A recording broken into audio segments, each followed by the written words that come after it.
Raka adalah seorang mahasiswa yang hendak pulang ke kampung halamannya di Jawa Timur. Malam itu, ia terlambat sampai ke terminal. Bus terakhir sudah berangkat, dan ia hampir putus asa.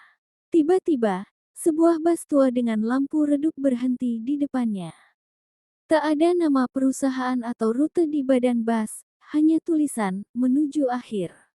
Sopirnya mengenakan topi lusuh, wajahnya tak terlihat jelas di balik bayangan.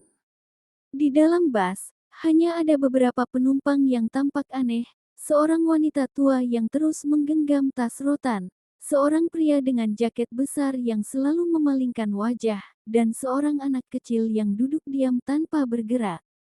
Raka merasa ada yang ganjil, tetapi ia terlalu lelah untuk berpikir panjang. Bus pun melaju perlahan menembus kabut malam. Saat bus mulai bergerak, Raka merasa suhu turun drastis, dan ia mulai mendengar bisikan samar di telinganya. Ketika ia mencoba berbicara dengan penumpang lain, mereka hanya menatapnya dengan ekspresi kosong. Bus melaju di jalan yang semakin asing.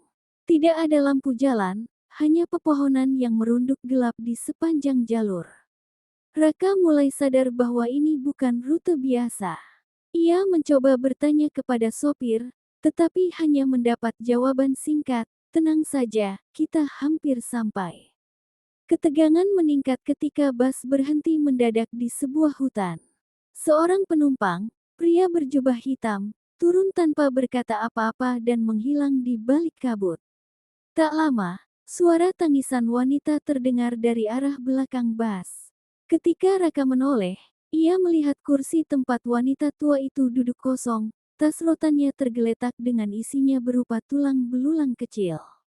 Panik, Raka mencoba membuka pintu bus, tetapi terkunci rapat.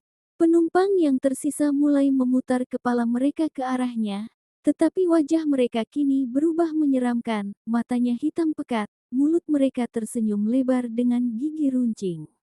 Raka mulai berteriak meminta tolong, tetapi suaranya menggema tanpa jawaban. Bus tiba-tiba melaju lebih cepat, seperti melayang di atas jalan. Pemandangan di luar jendela berubah menjadi kabut tebal bercampur bayangan sosok-sosok tak berbentuk. Ketika bus akhirnya berhenti, Raka melihat dirinya berada di depan sebuah gerbang besar dengan tulisan kuno berlumur darah, "Selamat datang di alam baka."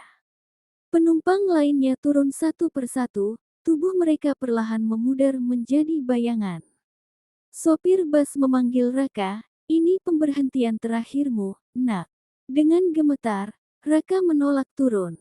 Ia memohon untuk kembali. Sopir itu tertawa pelan dan berkata, "Kamu masih hidup, tapi waktumu hampir habis." Tiba-tiba, Raka terbangun di bangku terminal dengan tubuh basah oleh keringat dingin. Bus yang tadi ia naiki sudah tidak ada. Orang-orang di terminal menatapnya bingung, dan seorang penjaga bertanya, "Nak, kamu baik-baik saja?" Bus terakhir ke rute ini sudah tidak jalan sejak 10 tahun lalu. Raka kembali ke rumah dengan selamat, tetapi setiap malam, ia mendengar suara bus tua itu berhenti di depan rumahnya, memanggil namanya untuk melanjutkan perjalanan.